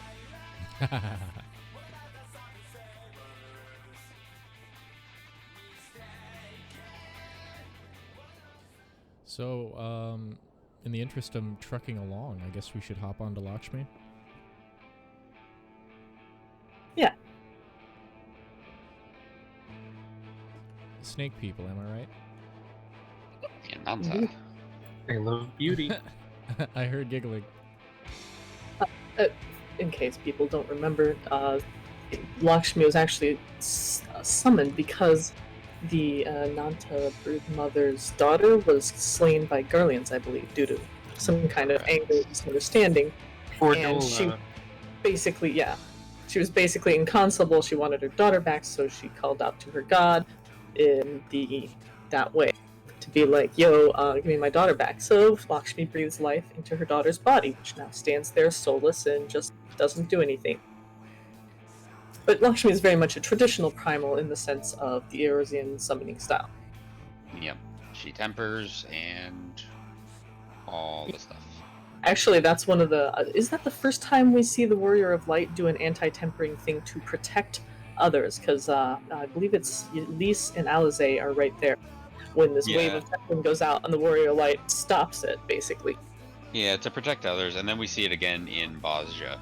So yes. In Bosja, we see it later with the duty where they summon Lakshmi in the meeting. Yep. That one's actually a fight where you have to go run around and actually do the thing. It's pretty great. In both instances, we also see that Lakshmi is very much of that first type of primal. She's very eager to grow her power and her followership.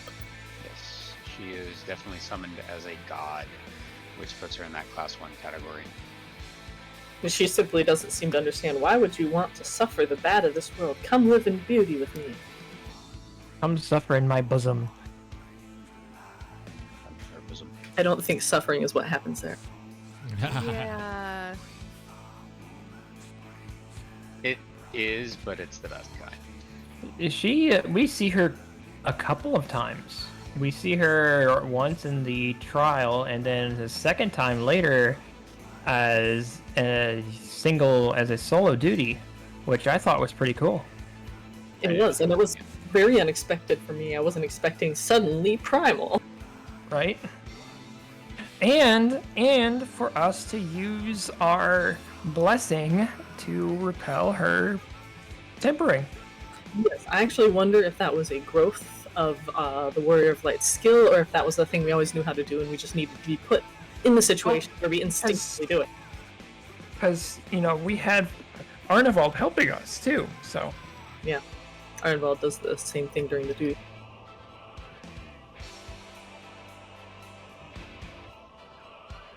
It really makes you wonder what we might be seeing in Endwalker if we're put into similar situations of stress and are forced to stretch our wings, as it were. I hope so as well.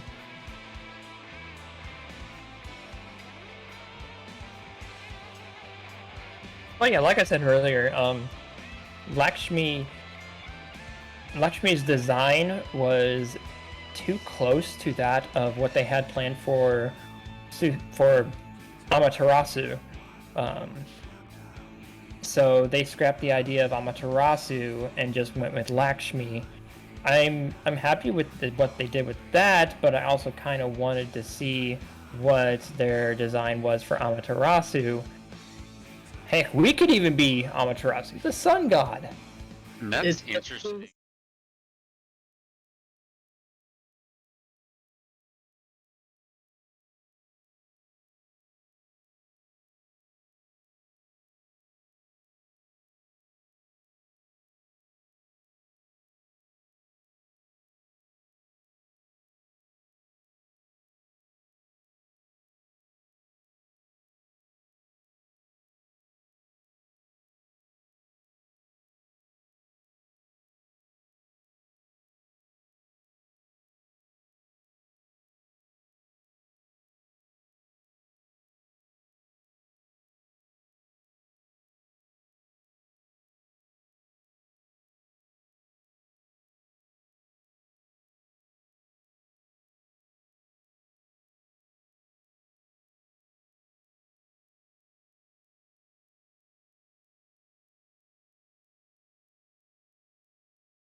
POW starts resizing things. That is strange. It may hate him. Or it may be like a hotkey thing. I don't think so. Yeah, it could be. Sorry about that, I guess everyone. let us know chat once it's working, or are we good? We should be good now. Excellent.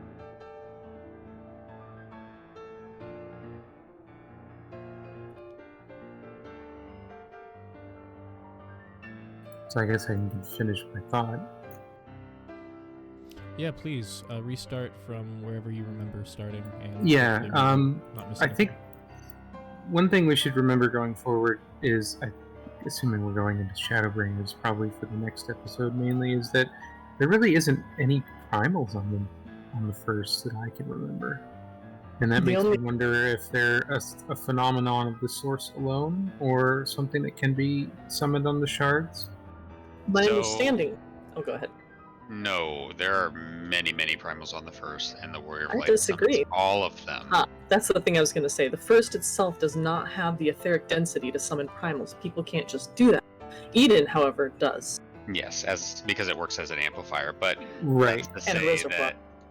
that they can be summoned, but it requires a certain etheric density, like Apani was saying. So technically there are, but no one's going to walk out and summon a primal. There were no the primals prior to our arrival. Yeah, the only ones Eden- there are created by us and immediately dispatched. Yeah, Eden is a special case that would be unique to the situation that it was in, not something that would generally be a rule. Right. So I guess in that sense, then probably there wouldn't be any primals on other shards, unless there is some kind of like Eden-like thing going on. Which actually makes me wonder if primals were instrumental to cause the rejoinings. How did they do it in the first and second What do you- eras? What do you mean by primals causing rejoinings? Like, what I was imagining from what Cove just said is that the Warriors of Light on the first went through various trials and tribulations to become Warriors of Light, but they didn't necessarily need primals in the same way that we fought them on the source to grow and power ourselves. So maybe they didn't need primals? Maybe, but we do know that primals were summoned on the 13th, and the 13th also didn't have the etheric density. The things that on the 13th were not primals, those were actually the Warriors of Light themselves, just corrupted by Arasite. Because, okay, I apologize. You're right. I step back. They had bound these primal in the Arasite. That's a good question. I'm not sure. I have thoughts on this. I don't know if they're going to be canonical or not, but if you don't mind, I can go into it. Go ahead. So, the whole concept of rejoining it, to my mind, the source has to be primed. This goes into your wavelength video, actually. I didn't watch the whole thing, but it's kind of conceptually similar, where you have to prime the source to be roughly the same wavelength as the shard you're rejoining. And so if you have, say, the 13th, which is aspected darkness primarily, you would need the source, theoretically, to be pushed towards darkness as much as possible to absorb that ether. Okay. So, in short, every single rejoining we have has a calamity of the relevant element here on the source. So, I think Bahamut was an omni-color rejoining. Yeah, I think it was just umbral energy. Yeah, just like Yes. all elements rejoining. all levels and at then, once. And then we have a flood calamity, we've got an earth calamity, we have a wind calamity, we have a scorch calamity. My sense is that La Habrea was using the primals to prime Hydaelyn in a certain color direction, and then combining that with whatever they were doing on various shards to make sure it aligned with the sort of ethereological color of that shard. I agree. I do think there I are like that. probably ways they can do it without primals, but I imagine primals are likely a very easy way to do it. Right. I like that explanation. I'll I take was it. thinking about this the other night, actually, and it was so we're in this era now where we've just fought how many different primals? It's crazy. Like, when on Earth, elsewhere, in what other time would La Habrea be trying to summon Ifrit, Garuda, Leviathan, Titan? You follow me? All at once? Mhm. It's going to be during the era where the omnicolor rejoining is supposed to be taking place. So the timeline's a little frosty because obviously Bahamut happens before we show up in ARR, but those primals were still existing in 1.0. Before. Like, there was a Garuda fight then as well. It could So- be that it's a Pandora's box situation once the primal's out of the box, you know, until all of its summoners and people who would Right. cry out for succor to it are gone, that you can't put the primal back in the box. Exactly, and it's kind of a win-win for them because either way, the primals are draining ether from Idol and Mother Crystal and reducing her strength. So it's still a win on that front, and it seems just by the way they've run the story regarding the hasn't happened in our timeline flood of light, they had primed the first for a rejoining and then unleashed a light bomb on the source. Yep, and there was all that etheric thinning as well from the first Exactly. being so unexpected. Right, Actually, so that brings it's a another different interesting. technology. Every rejoining, they use a different tech to get the result done. That actually brings up another interesting thing. The reason that there was this etheric thinning, the ether going still on the source, was because the first was already primed toward light and it was already seeping in. So they don't necessarily need the primals on the source to do it. They just have to aspect the shard and wait for it to take effect, it sounds like. However, I'm sure the primals hasten it. And of course, La Habrea talking on and on about a confluence of chaos that would help his god be reborn. So I'm sure that plays into. But also, mwahahaha. Pathetic. Must But yes. needs be cleansed.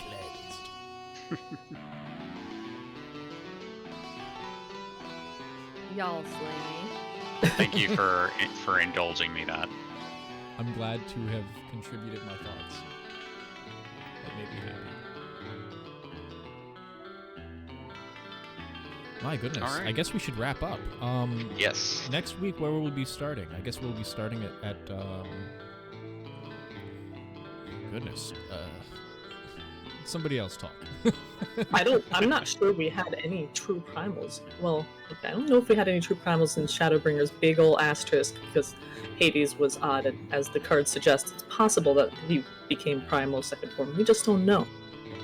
Canonically. We have some strong opinions on the matter, of Yeah, course. I Yeah, would argue that's- he did not. I would also argue he didn't, but I mean, it's really up to debate.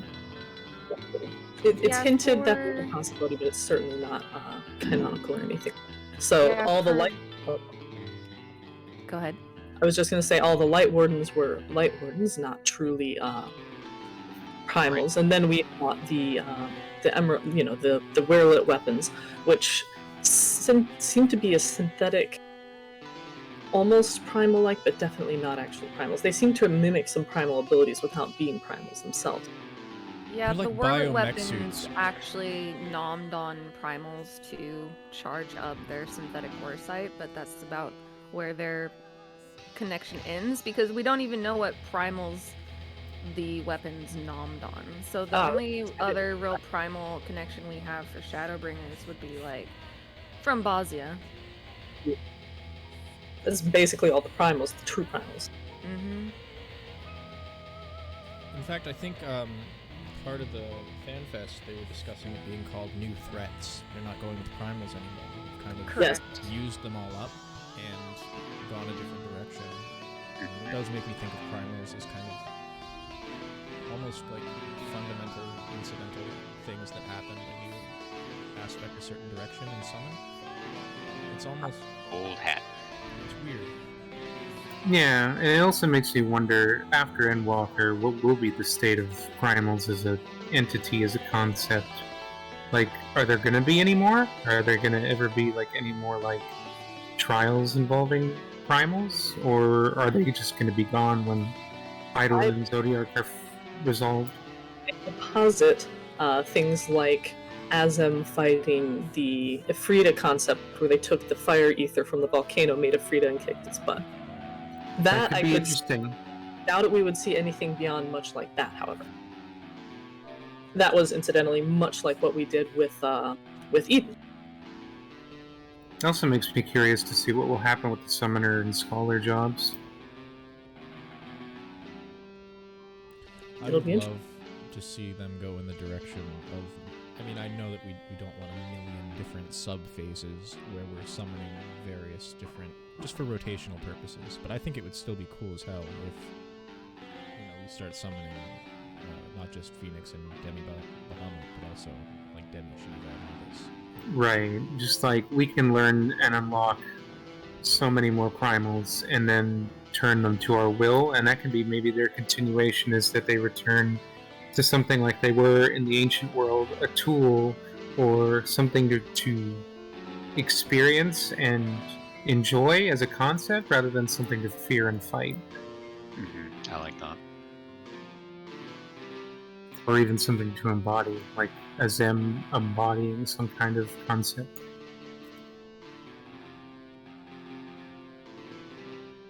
I'm really All right. hoping that if Summoner is getting reworked, that they're just going to go all in on the trance system.